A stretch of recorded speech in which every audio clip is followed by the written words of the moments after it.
Welcome to the Heart of Fauquier podcast. I'm your host, Austin Bedrosian, and today's special guest is Natasha Parnian. Mm-hmm. And before we get too much into things, she does own two businesses we're going to talk about. So one is brand new, and one has been around for 14 years. Yeah. So thank you so much for being a guest. Thank you for having me, and thank you for having this podcast. Yes. So for our sponsor, I'd like to thank Ace Handyman Services, Tri-County Nova. The owner, Chris, is a great guy. I know him through the chamber and some other things. He's part of the business community. He's a veteran, kind of getting things going with his team. And Ace Handyman Services, Tri-County Nova covers Fauquier, Stafford, and southern Prince William counties and is your trusted ally for everything home. They specialize in the smaller jobs that other companies don't want to tackle, and all their work comes with a 1-year guarantee. They look forward to bringing helpful to your home or business, and you can find their information in the show notes. So thank you to them. So let's get started with Natasha. So you own, we mentioned two businesses. There's Dark Horse Theater. Yep, Dark Horse Theater Company. And then your newest one is Sit Stay. Yeah, so it's a mobile vet tech service. Okay. So kind of concierge, pet wellness sort of thing. And, you know, I feel like when I say that, people are like, what is that? What does that mean? Yeah. And, you know, during COVID, so I've been a veterinary technician for 14, 15 years, and just kind of as a day job, because when you're making art for a living, a lot of times you can't do it as a living and still get the bills paid. So I've worked in clinic for about 14, 15 years. And during COVID, there were so many pets acquired. A lot of people don't know this, but during COVID, there were 4 million pets acquired by people in this country. Wow. And that created kind of a pet to vet ratio of 1,000 pets per licensed vet. So what we noticed in clinic, and I think what a lot of people in the veterinary field are noticing right now, is that there's just this huge influx of patients and not always the appointment times or staff to be able to handle these things. So, you know, I was trying to, I guess, help out in clinic as much as I could. And we would get these clients saying, hey, you know, my dog needs this non-urgent thing, you know, nail trim or anal glands or, you know, different kinds of treatments and therapies that are performed usually by technicians in clinic.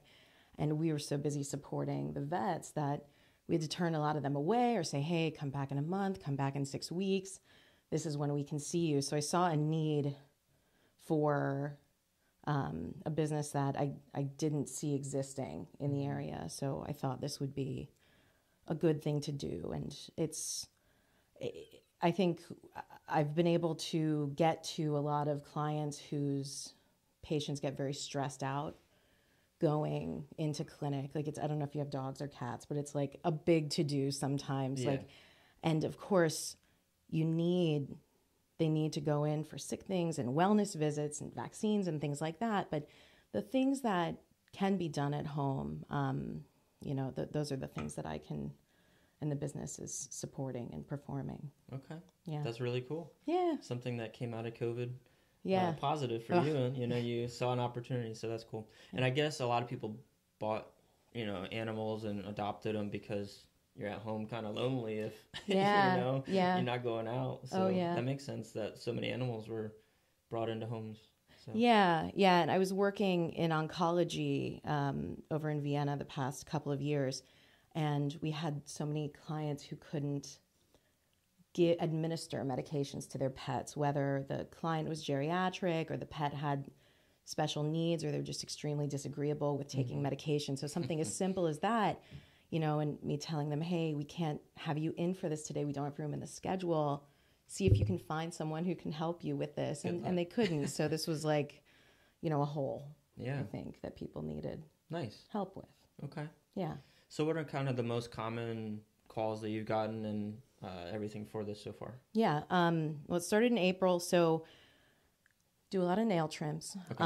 I do a lot of fluid administration. So if they're dehydrated or have like chronic kidney conditions, if they have orders from their vet to get fluids under their skin, if they're not drinking, and it's difficult because clients get sent home with like a bag of fluids and a needle and give your Figure it out. pet this much every day. And like, we try to explain it, but it's putting it into practice is really difficult. So administering medications. I have a diabetic patient who needs insulin every day, every 12 hours, and his mom goes to work. So I pop in and do things like that. And then I do like medical pet sitting. So if there's a high needs patient, like I have a French bulldog over in Haymarket who can't really walk on his hind legs so well. So I was actually just checking on him and pet sitting him yesterday. So Okay. just for people who want like a veterinary professional overseeing their pet while they're away, I think it's a comfort.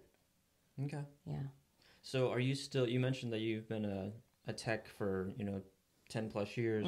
Are you still juggling that with this new business and your theater? No, Okay. I had to kind of choose because it's more of a 9 to 5 being in clinic Yeah. every day. And I went from general practice to specialty and oncology. And so I left my clinic in April at a specialty hospital in Vienna and went all in with this. But it's been nice. I've been in the field for a while and I have a relationship with a lot of vets.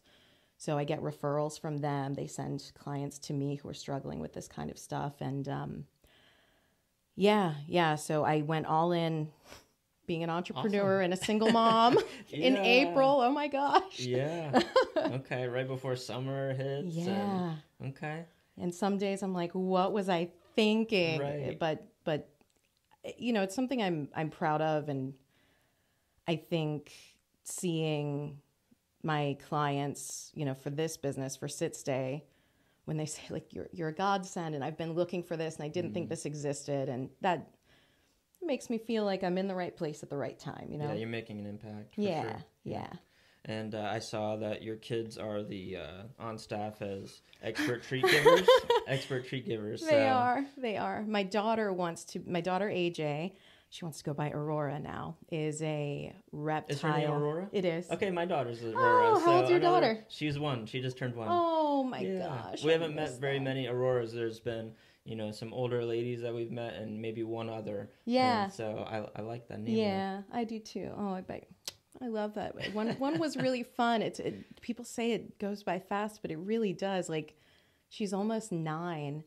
So we started her on Godzilla movies, really young, like 4 years old, because she always liked big, toothy reptile monsters.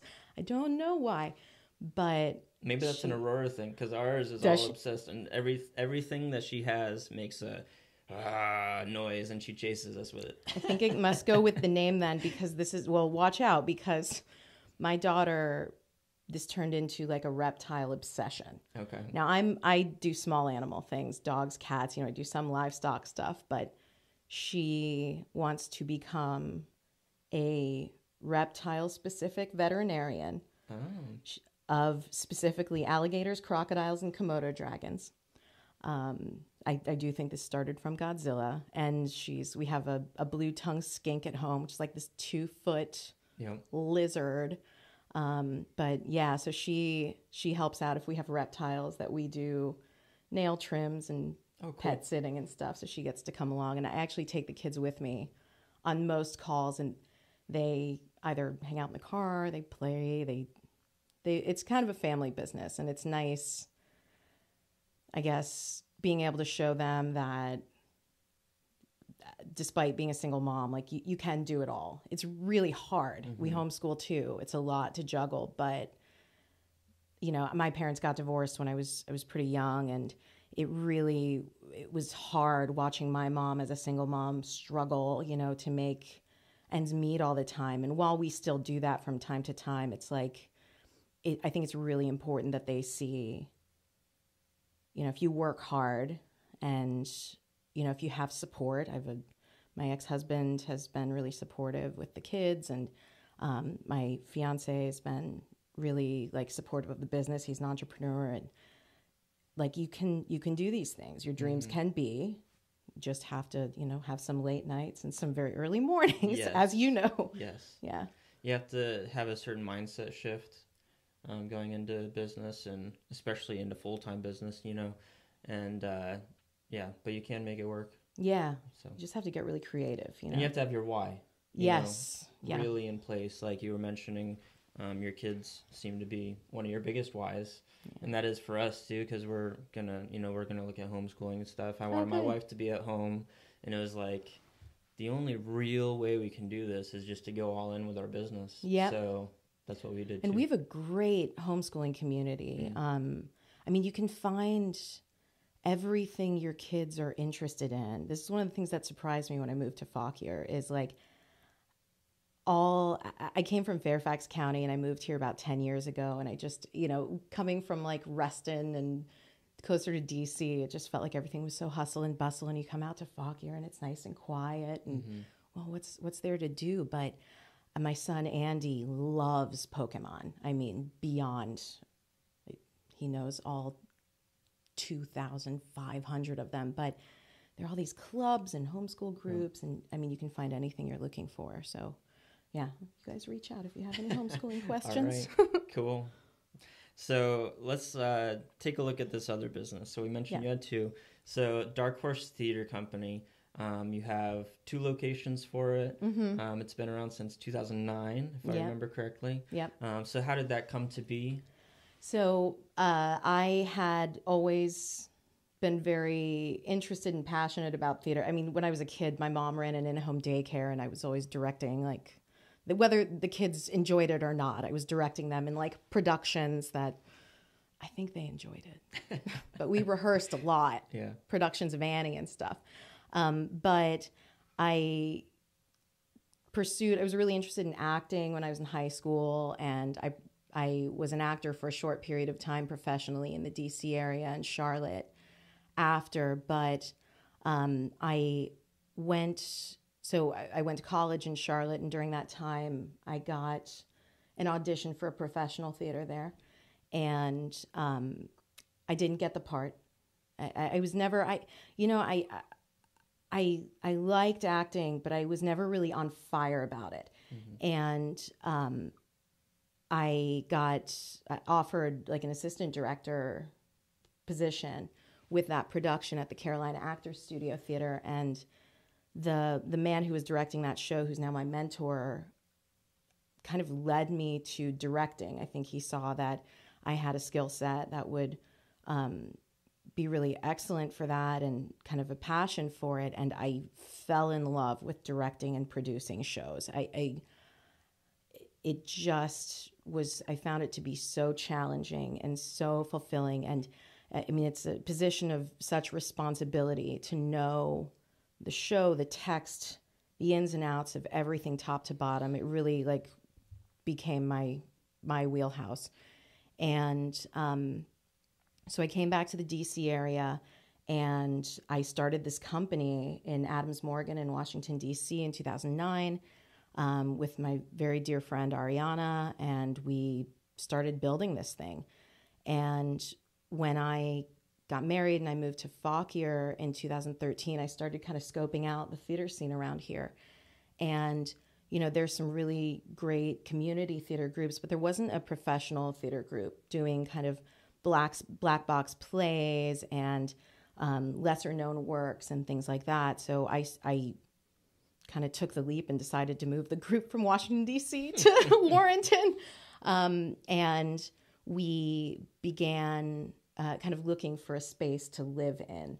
Because believe it or not, there are not a ton of black box theaters that are just existing and awaiting residency in Fauquier County. Area, How about that? Yeah. So we began a relationship over at Grace Episcopal Church in the Plains. And from there we've kind of grown, and we built Calamity, the show, which is like a comedy troupe, kind of variety show. We're doing a big transition right now. So in September, we kick off the new Calamity, which is going to be a variety show, kind of like the Muppet Show. Okay. Different sketches and things like that. And you get to see everything live. And, we've done quite a few, like kind of critically acclaimed main stage plays. And the last main stage show we did was the Laramie Project 10 years later, which was a regional premiere. It had not been done kind of anywhere on this coast before. So, it's kind of cool performing at the church. The space we perform is this it's called the Parish Hall. And it's this big, open, beautiful, majestic space. And, with our shows that we've done there, and we've done a lot, kind of finding ways to transform it to different textures and to support different plays has been really challenging and fun. And Weston Matthews is the rector there, and he's just been such a champion for us producing work, that kind of speaks for voices of minorities and BIPOC population and LGBTQT plus community, and just making sure that there's representation and access for everyone with theater in the area. Okay. You mentioned, the improv show, that the new one that's coming up. You said it's kind of like Muppets. Yeah. Is it kind of like almost like SNL skits? Is Yeah. is that kind of the feel of it? That's kind of housed under the world of sketch. Yeah. So the show up until this point has been 100% improv comedy. Okay. Short form improv comedy, kind of like you'd see on Whose Line Is It Anyway, or long form improv comedy, which is kind of like 30 minutes, 45 minutes of improvising, turning it into a big world based on a suggestion, which is really fun, and we love doing it. But, because this group is housed by a theater company, it's always been really important to me to always be pushing the envelope and experimenting and challenging ourselves artistically. So this new Calamity, the show, we're calling it, thought it had a lot of gravitas, will have sketches like SNL.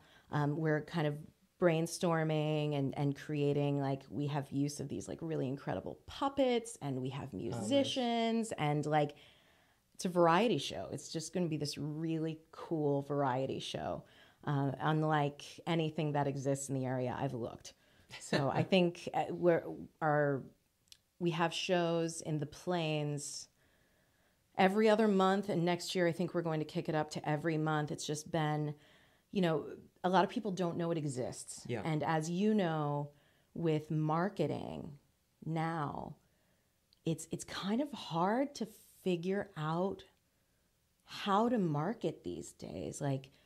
Social media, print, where are the people looking? What are, so it's just, I don't know if you experience the same thing with your business, but marketing is hard. Yeah.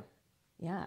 And then it's things are shifting all the time too. So things that might work pre-COVID, during COVID didn't work as well. And then during COVID, we're not in that anymore. So it's getting people back out, especially with event stuff. I think that's a special thing to overcome and figure out right now. So yeah. It's one thing for us and our cleaning company. It's all, long-term clients that we continue to service. So that's not changed quite as much. But with anything event-wise or along those lines, that can be a little tough. Because it's not like you're sitting on, Main Street or a busy street and people just walk in to, do business with you. Right. That's not how it works. Even though it is on Main Street, but it's Main Street, the Plains is a small town, Sure. and it's hard. There's not a ton of foot traffic to kind of capture that way. And, I don't know about you, but I've found it, I'm not a huge technology person. I mean, you kind of look like you are, but I, just keeping track of, this social media platform, this is the one now, and this one, and which one should I be throwing money at to market is kind of a nightmare for us not tech people. Right. But during COVID, we didn't really stop. So oh, good. We That's didn't awesome. at all. It's something I look back and I'm kind of proud of, because none of us knew what was going on. We had a main stage production circle mirror transformation that we were 2 weeks away from opening in March 2020. We were ready to go. Everything was set. We'd done the marketing, and then the world shut down. So I remember having to tell that cast, like, we have to stop. We're going to come back. I mean, it was heartbreaking because you put in, for each main stage production, you put in 120 hours of rehearsal. So for my team, we do that over the course of 6 to 8 weeks, and we get that number by, you know, if you're looking at like an actor in New York who's, this is all they do, they rehearse for 3 weeks, 40 hours a week. It ends up being 120 hours. And, you know, all of my actors also work other jobs, so we have to kind of spread that out over time. And so anyway, we had to cancel that show or postpone it. And what we did do is we kept Calamity going. We just moved it outside.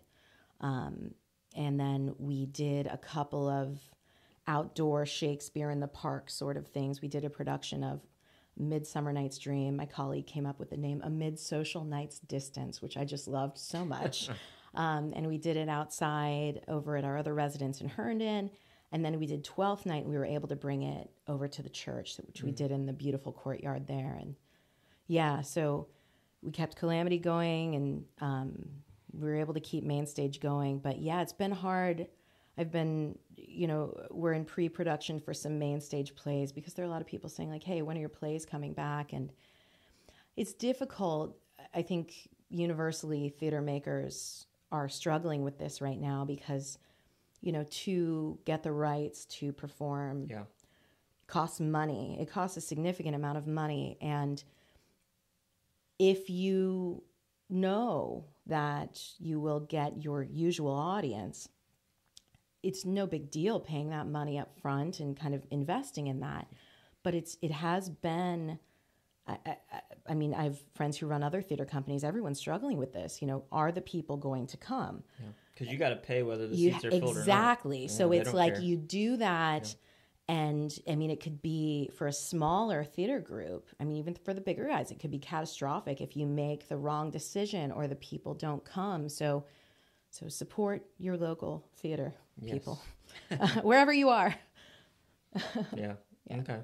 So you have the Main Stage coming this fall. Is that what you said? So, well, we have a Main Stage performance coming this fall. We're going to kick off our Main Stage season. We usually do 3 plays a season, in addition to Calamity. So that'll be in 2024. It takes months of kind of pre-production to kind of decide what the whole season, making sure it's cohesive and things like that. But something really cool happened.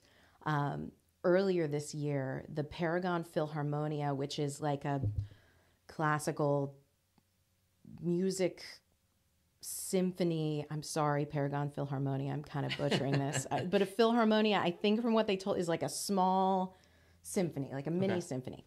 And they're these amazing musicians. And they live at the church in the Plains with us. So we share that space and do performances there. And they reached out to us about doing this collaborative, this collaborative improv music event. And we did it at Capital One Hall in Vienna, or in McLean, in February. And it was the coolest thing. So the audience got to choose the love story we were telling through the music. So they voted, will it be this song or this song? And it kind of guided where the story went. And it was this really unique thing. And it was really fun to create. So we are doing on October 14th in the Plains this time. We're currently in pre-production for a murder mystery with a live string, with the live string quintet. So like think of like Sheer Madness plus a string quintet, live music, and without giving too much away, because they haven't really started marketing it yet, and neither have we, but it's going to be about, I believe the name the mystery, the Melodious Murder Mystery. It's about a guest opera star who's coming all the way from Italy to join our event. Something really terrible is going to happen to him. Uh-oh. Or is it? Okay. So that's the next thing. So I'm actually writing that, and Oh, wow. yeah, and I've been thinking about. I've just started getting into writing. I have 2 children's books that are pending publication right now, and I've always been drawn to kind of writing, and I think it's the next step in my artistic journey is like playwriting, and so maybe we'll end up getting these cool little collaborative improv shows published. I think they're really cool. Yeah, that'd be amazing. Yeah. And congrats on 2 books being Yeah, finished and just yeah. publishing, waiting on. So Yeah, very it's cool. really cool. My kids helped me write them. They're about our dogs and our little farm, and All right. So your the format of this almost reminds me of those Choose Your Adventure books. exactly. Yeah. That's what we were You can going kind for. of pick it. Yeah. Yep. So the audience has paddles, and they choose kind of red or green. Red is this. Do they fall in love at first sight, or does it take a while? You vote. And so my actors were kind of prepared to take the story whichever way the audience wants it to go. So for this one in October, it's going to be like a cocktail dinner. It's going to be like a big event. I think they're limiting it to 100 people, and Paragon Philharmonia will be selling the tickets. But yeah, we'll be there, and it'll be a great night. Awesome. Yeah. Cool. And one thing you mentioned right before we started recording is something I think is so cool and interesting, is that you said improv actually kind of scared you. It is super intimidating, and now you're running a company that kind of thrives off of that. So. Yeah. So I the man who trained me in directing, Michael Simmons, over in Charlotte, he studied under Sidney Lumet, the film director. He did like Before the Devil Knows You're Dead and Dog Day Afternoon, all these really, really incredible movies. And so he's a film director turned stage director, my mentor. And so he gave me kind of the legs and the eye and the detail to kind of see stage through a film lens. And the script has so much to do with that. A lot of actors who have worked with me, not a lot, I would say maybe like 20%, do not like working with a director like me, because they must know their text. And know it in their bones. So, I live in the text, I live in the script, and it's something where, I tell them, like, if you're not ready to work hard, I'm not your director, and this isn't your show.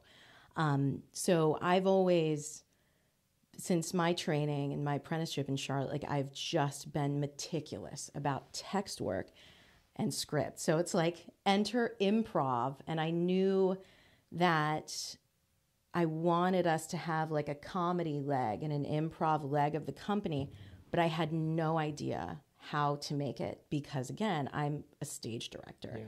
So funny enough, in 2018, I ran into this kind of local theater teacher, improv personality in Fairfax County, Scott Pafumi, who was actually my ex-husband's theater teacher in high school. So I knew of him, but I'd never met him. And he came into my vet's office with his dog. So I completely, what are the chances of I that, know. right? And it was right as I was thinking about making this improv troupe. So I completely slowed down the appointment. And I said, hey, here's my card. Help me build this.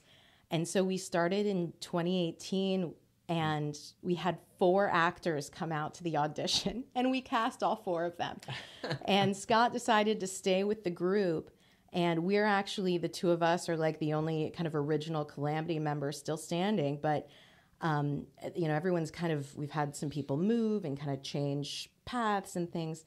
But we have 15 actors in the troupe now, and we keep having these different generations of Calamity, and it's this group we have now is just, they're so funny and so diverse and bring so many different backgrounds to the table. So anyway, improv scared me. Scott helped. And I started to, during COVID, we had some shows where we were pretty short on actors. So I came in and started being a player in the improv, and I fell in love with it. And so now I'm trying to kind of slide back into the role of director of the group just because we have this big transition going on. But I love to play it now. And it's just this kind of, it's like a sport almost. Like you have to really listen and watch your teammates, and you guys kind of like catch each other and pass the ball to each other. Of course, it's like a verbal acting ball. But it's just so fun and it's so challenging. So I started, thing I never thought I'd say, I started teaching this past year. We started offering like classes.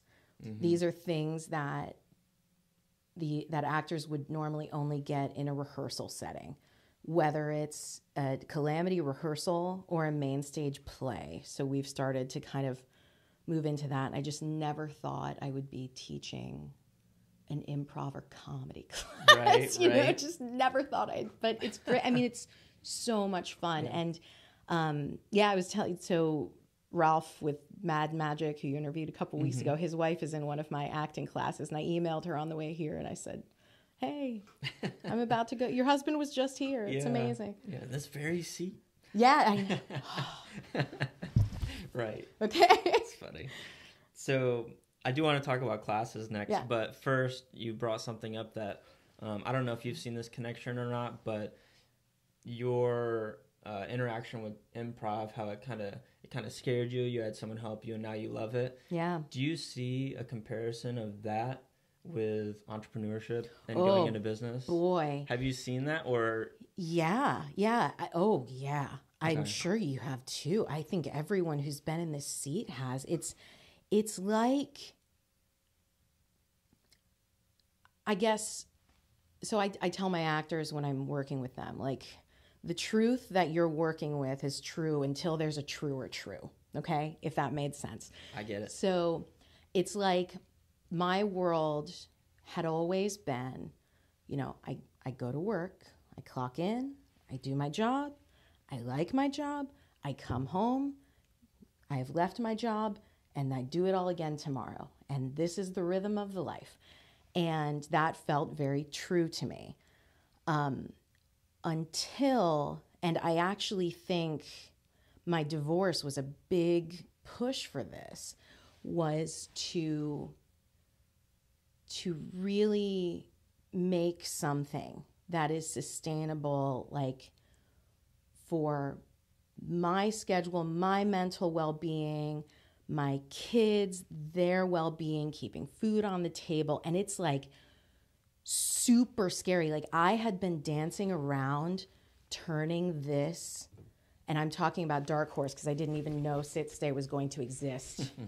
But going all in with it, you know, it was kind of in that like passion project, hobby thing for a while. And I would go to work, come home, and then rehearse the play. And this is what I did every week.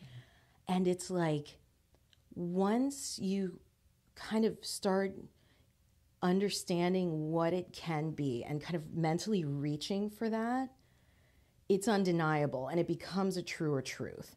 And like you get validated in that truer truth when you see how you're affecting people, you know, like my acting students, like this is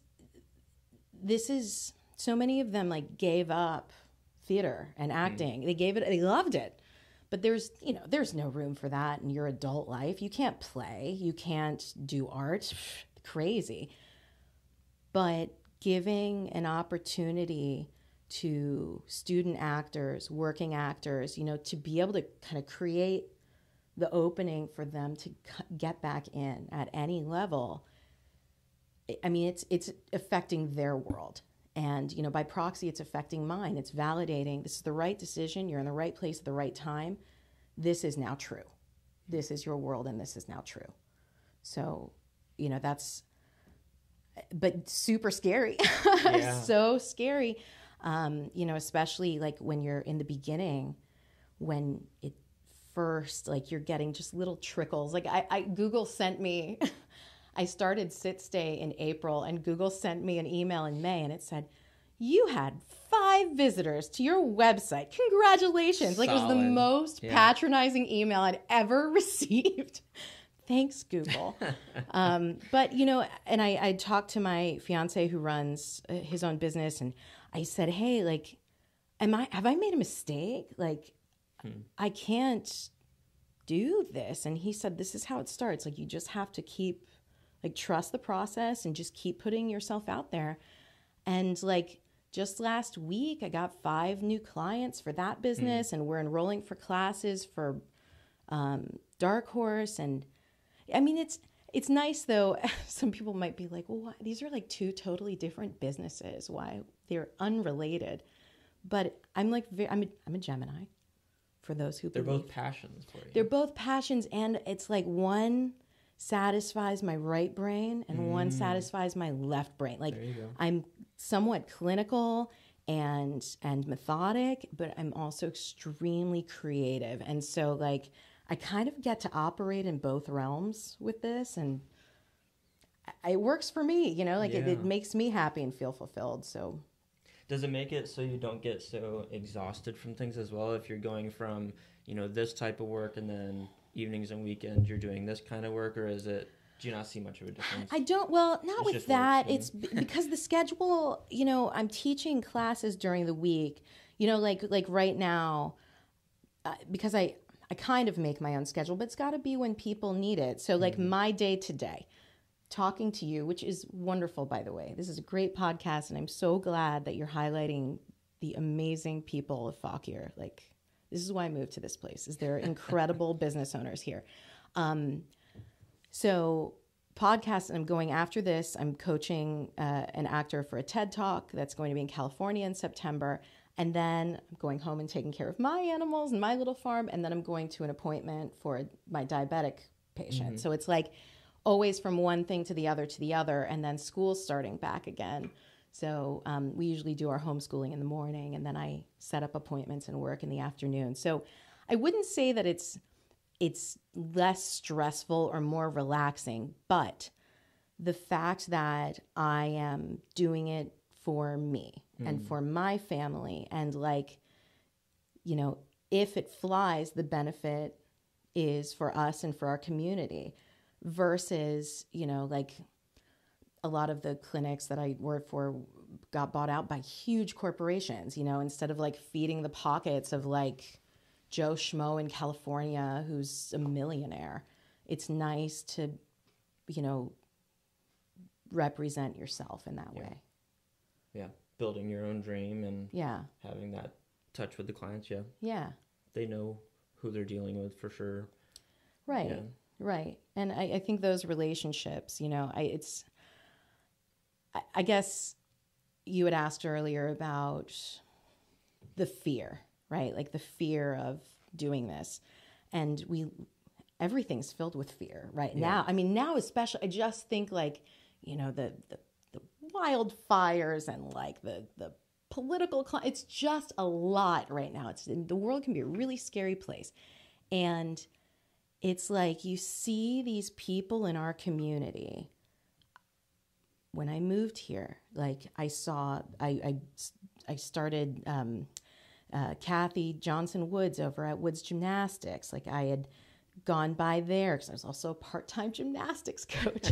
Why not? I know, why not? One more thing. I just, you know, I always loved the sport. And like she was a homeschooling mom who was running her own business. I was pregnant at the time with my daughter. And, you know, my midwife runs her own business and had 8 kids, Lori Orm over at Tree of Life Midwifery. And it's like Claudia Bowser runs Castle Creations Florals, mom of 3 kids. Like and running these businesses and homeschooling and doing it. And it's like, you can do it all. It can be done. Just have to be flexible and creative and like really willful. And like, I think that's where, versus other counties and places that I've lived, Fauquier is really special. Like I think the people here walk the talk, and that's a big difference than a lot of places. Like, I don't know. It's like this county of people who are masters of their craft and what they do. And like, I think you have a lot of these people on your show. It's kind of cool to be a part of. Yeah. Yeah. Absolutely. Yeah. It's cool to learn from them and get to talk to them as well. Yeah. So, yeah. Well, you mentioned these classes that you have going on, and I want to make sure we talk about them because it'll kind of line up when this comes out. Oh, good. So tell me about the classes you have coming for this fall. Yeah. So we have the classes in both locations, starting the week, I guess that would be September 4th. So after Labor Day, September 6th, we start classes in the Plains, and September 8th in Herndon. I bring up the Herndon one because sometimes you get people who are commuting from close, DC who can it's on the way. But we're in the Plains on Wednesdays, we're in Herndon on Fridays, and offer 2 classes at each location. So the Actors Forge is the acting class, and that one's at 5 o'clock, both locations, both days. And the Comedy Garage. It was formerly just the Improv Garage. And there's been some, the people who are kind of following our website and our social media, like you'll see there's been some fluctuation over the past sessions with classes because I've never done this before. We've never done this. And kind of calibrating to what people want. And we got a lot of inquiries about improv and comedy and teaching these things. So it's Comedy Garage, and it's going to cover stand-up and sketch and improv and all kinds of things. So, those are the classes. And darkhorseva.com. Register now. Cool. So that's quite a variety. And, do people need to have an experience before they come in and you kind of chisel that, or someone that is just, in the back of their mind and maybe they're wanting to make that jump that we talked about? They would feel comfortable and fit in? It seems like the majority of the people who have registered for classes so far, this is our second session we're currently in, are people who have lost touch with it and want to come back to it. But, the tagline for the classes, it's for the amateur, the aspirant, the professional, and everyone in between. So, I've been doing this long enough where I can kind of have people in the more beginner class working on something in advance, and everyone's kind of being challenged and pushed according to what they can succeed at.